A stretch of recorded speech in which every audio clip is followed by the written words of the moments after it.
공생애를 시작하신 예수님께서 제일 먼저 시작하신 일은 하나님의 말씀을 가르치시는 일이었습니다. 그리고 제자를 삼아 함께 생활하시는 것이었습니다. 기적을 일으키시는 일이 아니었습니다. 기적을 일으키시는 일은 진리를 가르치시고 그리고 제자를 삼아 그들로 더욱 확실히 믿게 하시는 그 목적을 위해서 보충적인 역할로 행하셨던 것입니다. 사단이 유혹한 것의 핵심은 진리를 가르치는 일 필요 없다. 또 제자를 삼아서 골치 아프게 사람들과 함께 생활하는 일 필요 없다. 결국 사람들로부터 고난받고 십자가에 못 박히는 일 필요 없다. 고난 없이 기적을 통해서만 메시아로 인정받고 하나님의 아들로 인정받을 수 있는데 굳이 왜 고난의 길을 가려고 하느냐라는 것이었습니다. 그러나 예수님께서는 기적을 통해서 하나님의 아들로 인정받고 메시아로 사람들로부터 영광 받는 것을 원치 않으셨습니다. 예수님은 진리를 가르치셨고 그리고 사람을 한 사람 한 사람 부르셔서 제자로 삼으셨습니다.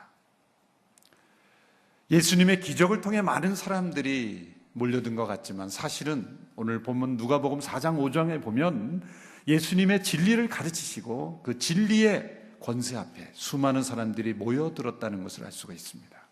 물론 기적을 통해서도 많은 사람들이 모여들었지만 그 이전에 누가복음을 통해 보면 하나님의 말씀이 예수님을 통해 증거되었을 때 수많은 사람들이 그 말씀을 들으려고 모여들었다는 것을 알 수가 있습니다. 그러나 예수님은 예수님의 말씀을 들으려고 나오는 수많은 무리에 결코 만족하지 않으셨습니다. 많은 무리들의 예수님이 만족하셨다면 예수님은 정치가이지 메시아가 아니었을 것입니다. 예수님은 수많은 무리들이 당신 앞에 나오는 것에 결코 안주하지 않으시고 그 무리들 가운데 한 사람 한 사람 예수님과 함께 삶을 나누고 그리고 장차 하나님 나라를 증거할 복음의 증거자를 구별되게 세우셨던 것입니다. 오늘날 교회에 참여하는 많은 무리들로 인하여 예수님께서 그 무리들을 배척하지 않으시지만 예수님은 찾아오는 무리들을 배척하지 않으셨습니다. 그러나 그 무리들에 만족하지 않으셨습니다.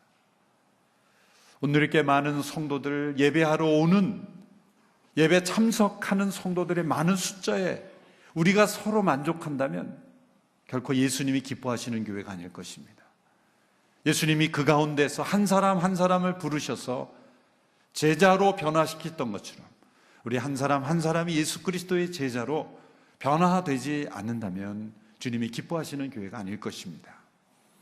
예수님은 그 많은 무리들 가운데 소수의 제자들을 구별하셔서 예수님과 함께 있게 하시고 그들과 삶을 나누시고 그들을 변화시키셔서 온 세상에 복음을 증거하는 사역자로 예수님이 그들을 훈련시키셨던 것입니다. 이 무리 가운데 예수님의 첫 번째 그 제자들, 예수님의 그 핵심 그룹들을 형성할 사람들을 예수님이 찾으신 곳은 갈릴리 베세다였습니다. 여러분이 만약 온 인류를 변화시킬 위대한 프로젝트를 시작한다고 할 때 예수님은 어디에서 여러분의 동역자를 찾으시겠습니까?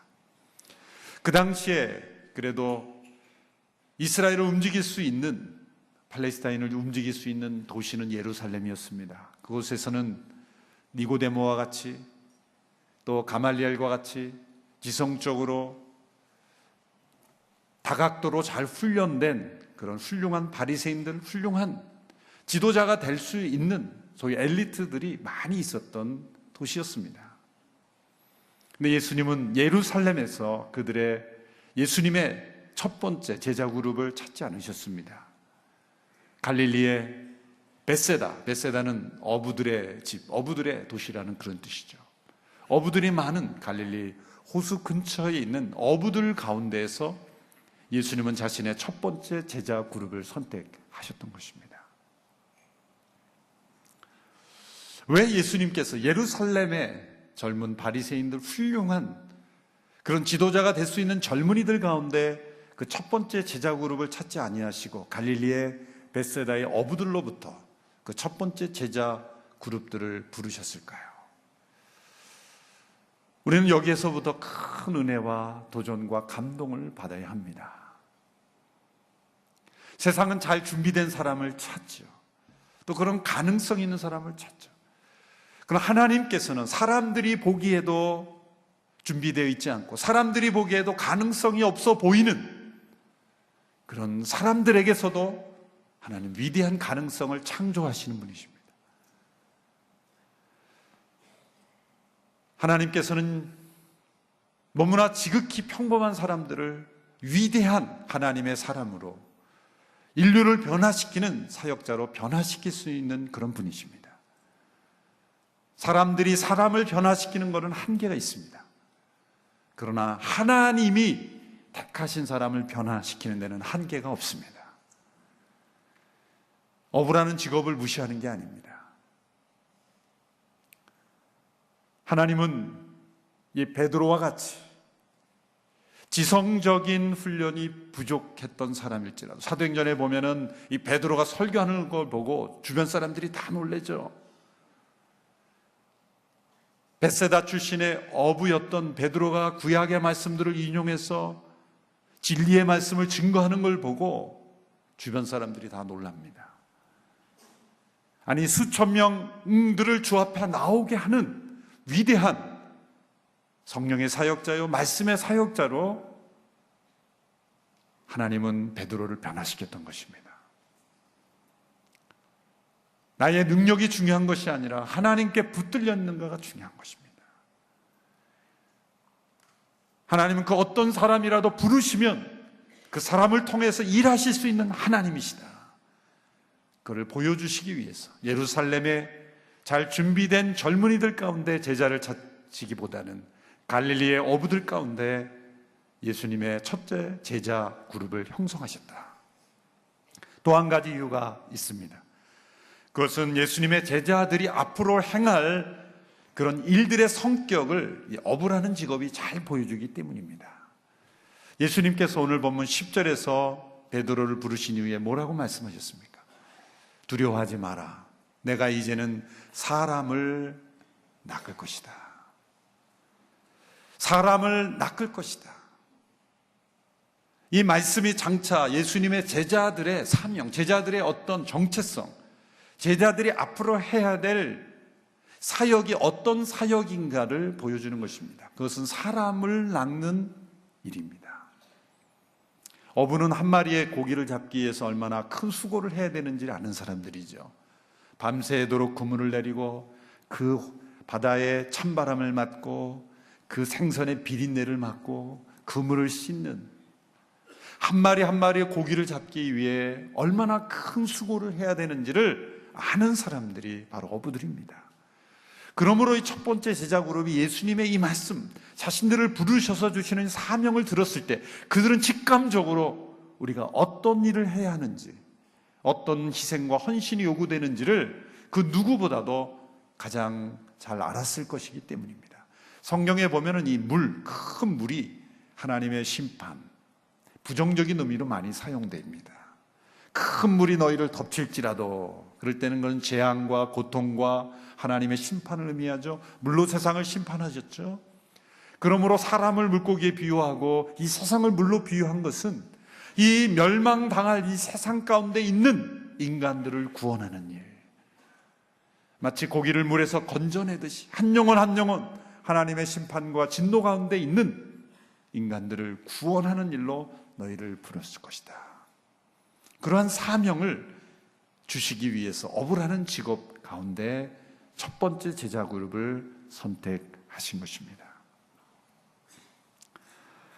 예수님께서 첫 번째 제자 그룹 가운데 특별히 가장 앞세운 제자로서 예수님이 선택하신 사람은 베드로입니다.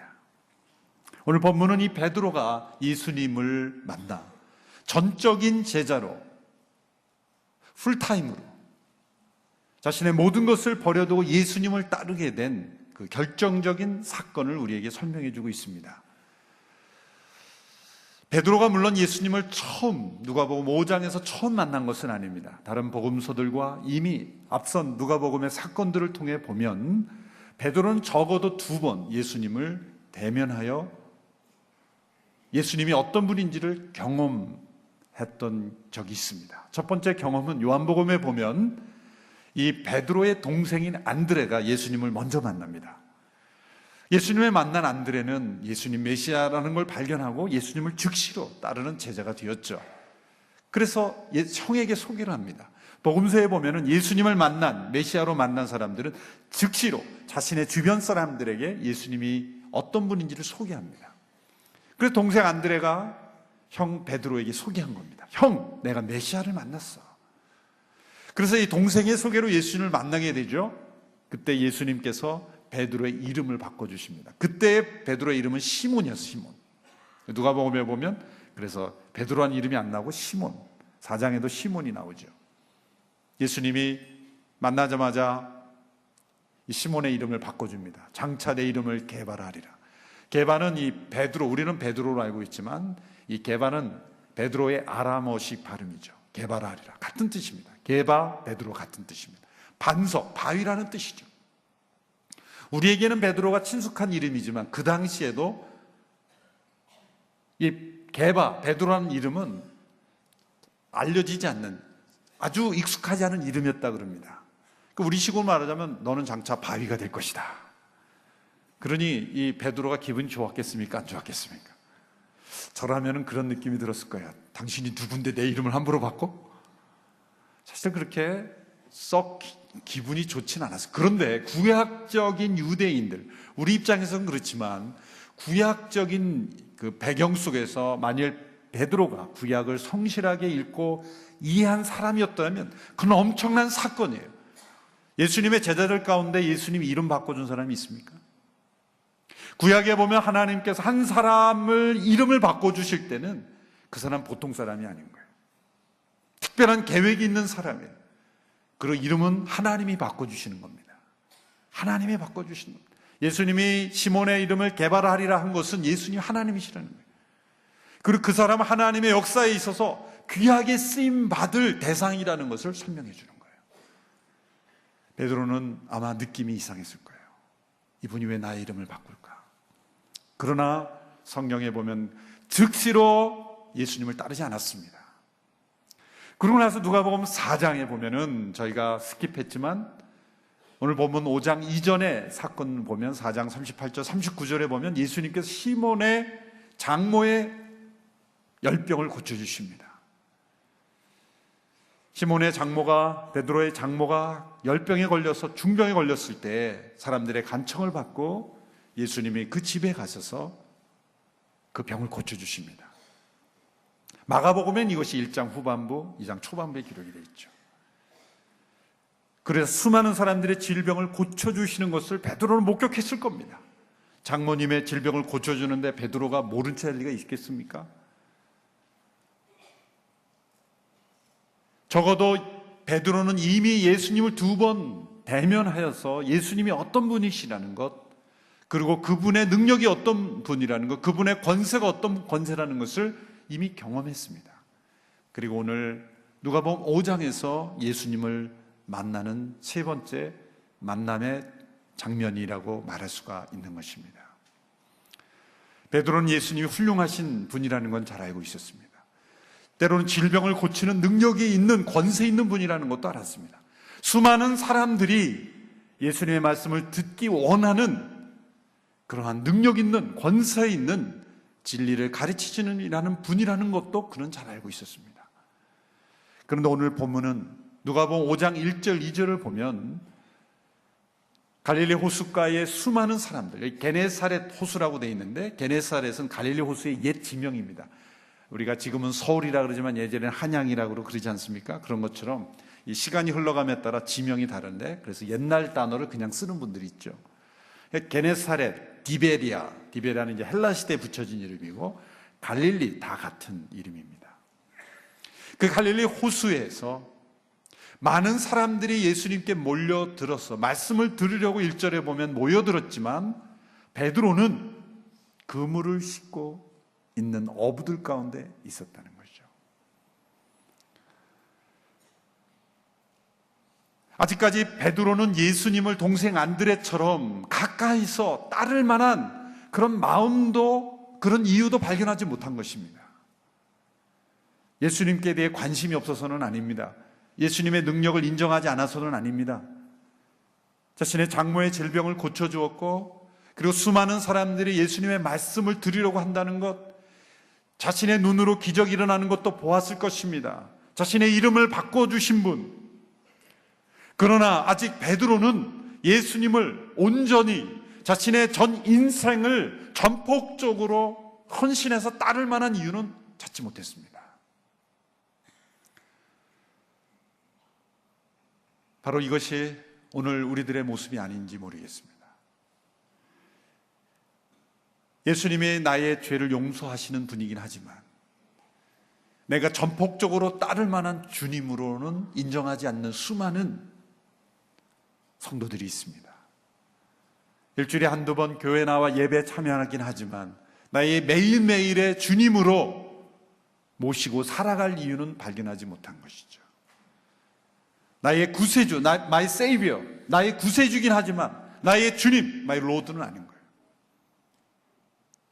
예수님 나의 구세주가 되실 뿐만 아니라 나의 주님이 되시기 위해 세상에 오신 분이에요. 베드로는 예수님의 능력도 보았고 예수님의 말씀을 수많은 사람들이 듣는 것도 보았지만 아직 전적인 제자로 예수님 앞에 헌신할 이유는 발견하지 못했습니다. 왜냐하면 현실의 벽이 너무나 크게 보였기 때문이죠. 1절에 보면 수많은 무리들이 예수님 앞에 몰려들어 말씀을 듣고 있었습니다. 그런데 거기에 두 배가 있었는데 그 배 중에 두 배 중에 하나는 시몬의 배예요. 그리고 시몬은 어부들과 함께 그물을 싣고 있었습니다. 말씀을 듣는 무리들과 그물을 싣고 있는 어부들. 베드로는 말씀을 듣는 무리들간이 아니라 그 가운데 있지 않고 그물을 싣고 있었던 그 가운데 있었습니다. 예수님께서 말씀을 가르치기 위해서 시몬의 배에 오르셔서 조금 뛰기를 청하여 거기서 가르치셨다는 거예요.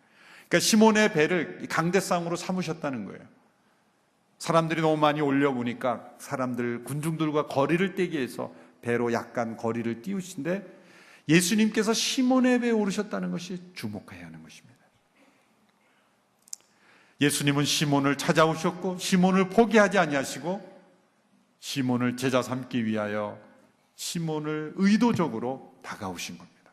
말씀을 다 마치신 이후에 예수님께서 이제 시몬에게 이렇게 말씀하십니다. 깊은 데로 가서 그물을 내리라. 깊은 데로 가서 그물을 내리라. 이 말씀은 당황하게 하는 말씀입니다. 따르기에는 현실적으로 매우 어려운 말씀입니다. 자, 베드로는 지금 어부들과 함께 뭘 하고 있습니까? 그물을 싣고 있었습니다. 그물을 싣는다는 것은 일과가 끝났다는 겁니다. 그물을 내리는 것도 힘들지만 그물을 싣는 건 더 힘듭니다. 고기만 올라오는 게 아니죠. 호수 바닥에 있는 많은 쓰레기들이 같이 올라올 겁니다. 해초들이 같이 올라올 겁니다. 그물을 깨끗하게 씻어야 또 그물을 내릴 수가 있는 겁니다. 밤새도록 고기를 잡으려 그물을 내리는 그 어부들은 오전에 이제 이른 아침에 그물을 씻고 집에 들어가서 오후에 쉬고 저녁 먹고 이제 또다시 밤에 그물을 내리려고 나오는 그런 일과로 이루어지는 삶입니다. 여러분, 육체 노동을 하는 사람에게는 신체 리듬이 굉장히 중요하죠. 자야 될 때 자야 하고 먹어야 될 때 먹어야 합니다. 어부는 일종의 그런 육체 노동으로 하는 그런 직업이죠. 그러므로 빨리 씻어야 될 때 씻고 쉬어야 될 때 쉬어야 됩니다. 그래야 또다시 내일 일할 수가 있는 거예요. 오늘은 고기를 못 잡을지라도 내일을 고기 잡으려면 이제 쉬어야 될 시간에 쉬어야 되는 거예요. 그런데 예수님께서 깊은 데로 와서 그물을 내리라. 그것은 아침이었습니다. 수많은 사람들의 말씀을 듣고 마친 이제 그물을 다 씻어서 접어서 들어가려고 하는 그때에 그물을 내리라고 하는 것이죠. 일단 시점이 맞지 않아요. 시점이 맞지 않습니다. 집에 가야 될 시간에 그물을 다시 내리라는 거예요. 어부의 상식으로 보면은 이 고기들은 밤에는 이 수면 위로 이렇게 올라와서 잡기가 쉽죠. 그래서 밤에 주로 잡는 거죠. 아침에 해가 뜰 때는 깊은 곳으로 들어가기 때문에 잡기가 어렵죠. 아주 깊은 곳까지 그물을 내려서 오늘날 같이 이렇게 저인망으로 해서 그 고기를 잡을 수 있는 많은 그런 장비들이 발달하지 않은 그런 시대에 아주 깊은 곳에 있는 고기를 잡는다는 것은 어려운 일입니다. 더군다나 지금 베드로는 밤새도록 그물을 다 내려봤어요. 갈릴리 호수를 가보신 분은 알겠지만 호수가 이렇게 큰 호수가 아니죠. 보면은 한눈에 다 보이는 그런 호수입니다. 밤새도록 다녔다는 것은 다녀볼 만한 데는 다 다녀봤다는 거예요. 그런데 이상하게도 그날따라 한 마리도 잡지 못했던 그런 상황. 어부로서의 자존심이 얼마나 상하는 그런 날이겠습니까? 더군다나 예수님의 과거에, 지금은 말씀을 가르치시지만 예수님은 과거의 직업이 뭡니까? 목수 아닙니까? 나사렛 목수협회 회장 출신인 예수님이 갈릴리 어부협회 회장인 출신인 이 베드로에게 그물을 내리라 마라 말씀하시는 것 자체가 모순처럼 보이죠.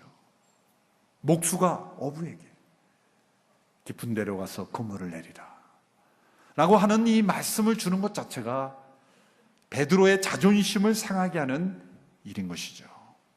또 원문에 보면 이 그물을 하나만 내려보라가 아니라 복수로 되어 있다는 게 다 내리라는 거예요. 다 내리라. 나중에 보면 2배 가득 차고도 그물이 찢을 정도니까 다 내렸다는 거죠. 다 내리라는 거예요. 다. 그물을 다 내리라. 이것은 상식이나 경험이나 상황적으로나 또 자존심으로 볼 때나 할 수 없는, 있을 수 없는 그러한 말씀인 것입니다.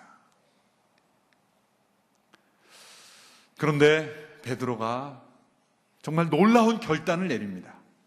한 번도 어쩌면 해보지 않았던, 지금까지 베드로의 어떤 경험이나 상식이나 인성으로는 할 수 없는 그런 결단을 내리죠. 베드로가 어떤 결단을 내립니까? 5절을 보십시오. 우리 5절 말씀 우리 같이 한번 읽겠습니다. 시작.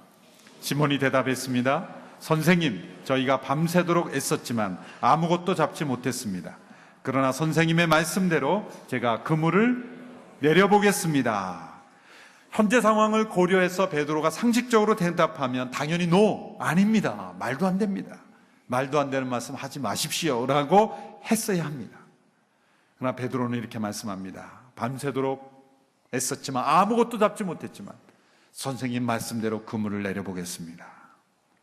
베드로의 경험과 상식으로 있을 수 없는 결단을 내린 것이죠.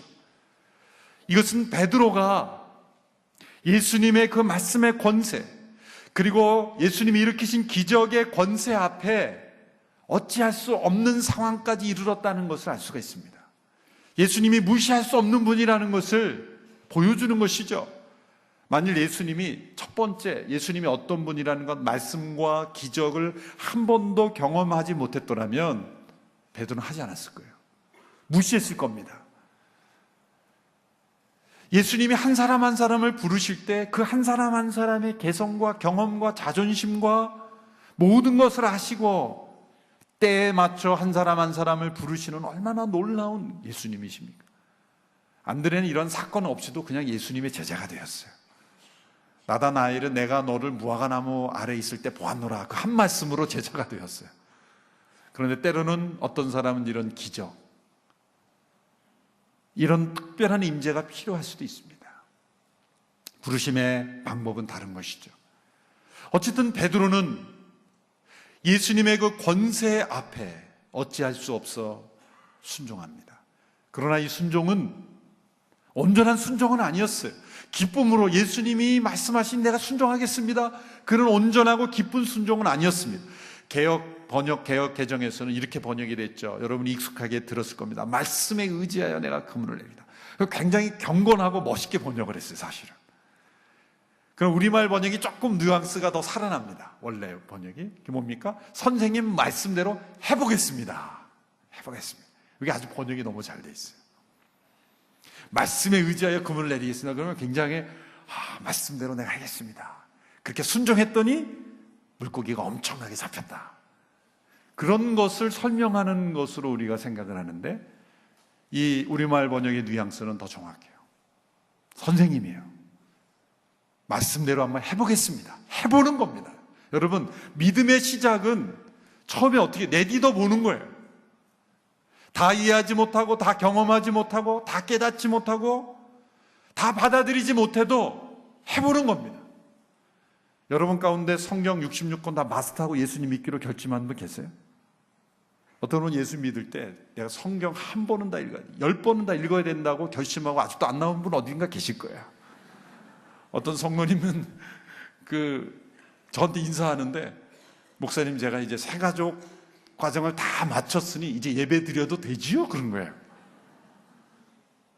그분은 새가족 과정을 다 마쳐야 예배 드릴 수 있는 자격이 주어진다고 생각했던 것 같아요. 그냥 예배 드리신 분 찔리시죠? 본인이 생각하기에 나는 성경을 다 알아야, 또 기독교의 진리를 다 마스터해야 예수님 믿을 수 있다. 물론 정확하게 하는 건 중요하죠. 그러나 우리가 하나님을 다 알고 믿는 것이 아닙니다. 믿어도 다 모릅니다. 그렇기 때문에 어떤 시도도 필요 없다는 것이 아니라 내 머릿속에 하나님에 대해서, 진리에 대해서 완벽하게 알아야만 내가 믿을 수 있다면 아무도 믿을 수 없습니다. 믿음이란 하나님이 우리에게 보여주신 그 계시의 한 진리를 그냥 붙잡고 따라가는 것뿐입니다. 성경에 나오는 단 한 가지의 진리의 말씀이라도 한번 붙잡고 시도해보는 겁니다. 해보는 겁니다. 믿어보는 거예요. 그럴 때 믿음은 하나하나 더 깊어지고 넓어지고 풍성해진 세계로 들어가는 거예요. 말씀대로 해보겠습니다. 말씀대로 해보는 믿음. 이것이 베드로에게 있어서는 장점이에요. 그래서 베드로는 우리에게 없는 그런 그 장점이 있죠. 그래서 무리를 걸어봤잖아요. 배 밖으로 발을 내딛어봤잖아요. 해보는 겁니다. 여러분이 해보는 믿음이 여러분에게 풍성이 넘치기를 축원합니다. 말씀대로 해보겠습니다. 그러나 베드로의 마음속에는 온전한 순종과 어떤 기쁨은 없었어요. 왜냐하면 자존심이 얼마나 상했겠습니까?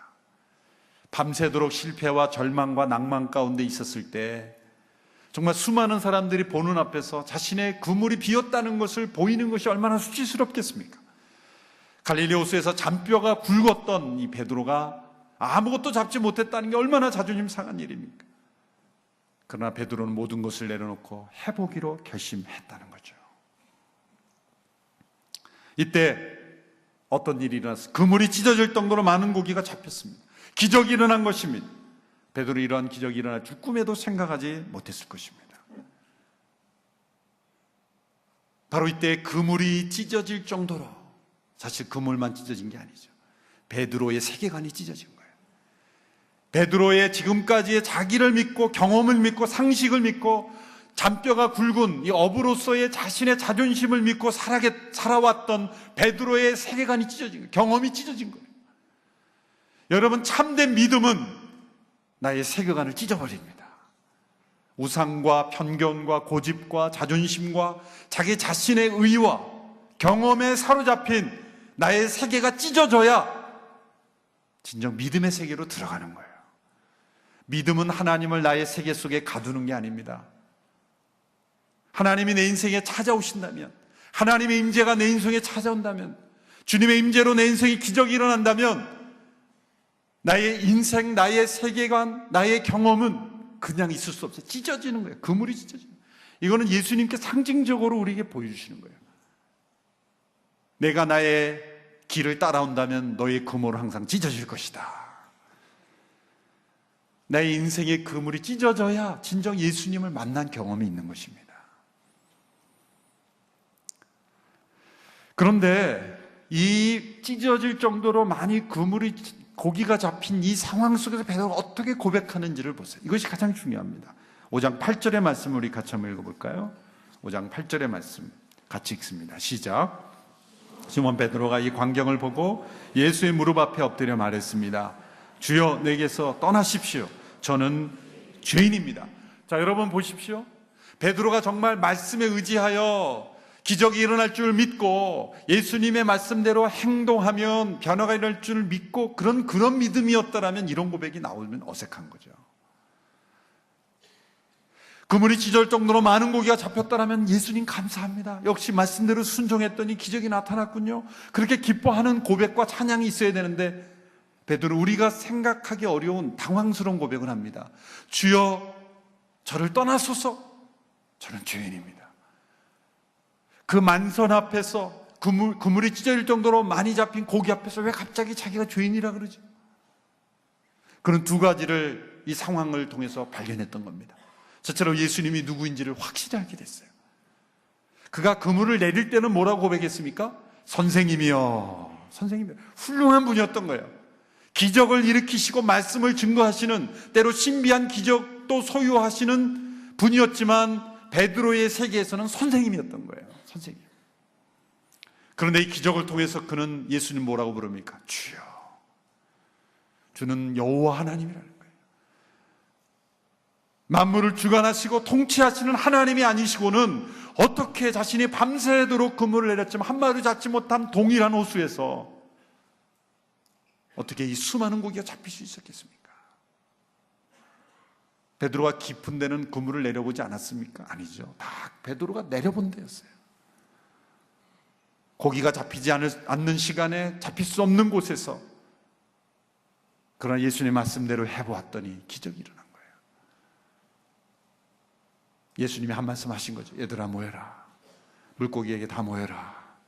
물고기를 주관하시는 그 만유의 주이신 예수님, 그분이라는 것을 깨달은 거예요. 그래서 주여, 동시에 무엇을 깨달았습니까? 나는 죄인입니다. 나를 왜 떠나달라 그럽니까? 우리가 생각할 땐 주여 저희 가까이 계세요 이렇게 해야 될 것 같은데 왜 나를 떠나라 그럽니까? 여러분, 진정한 주님의 임재를 경험한 사람은, 그리고 자신이 얼마나 추악한 죄 가운데 있다는 걸 깨닫는 사람은 두려워서 주님의 임재 앞에 설 수가 없는 거예요. 이사야는 내 입술을 틔워달라고 배겼죠.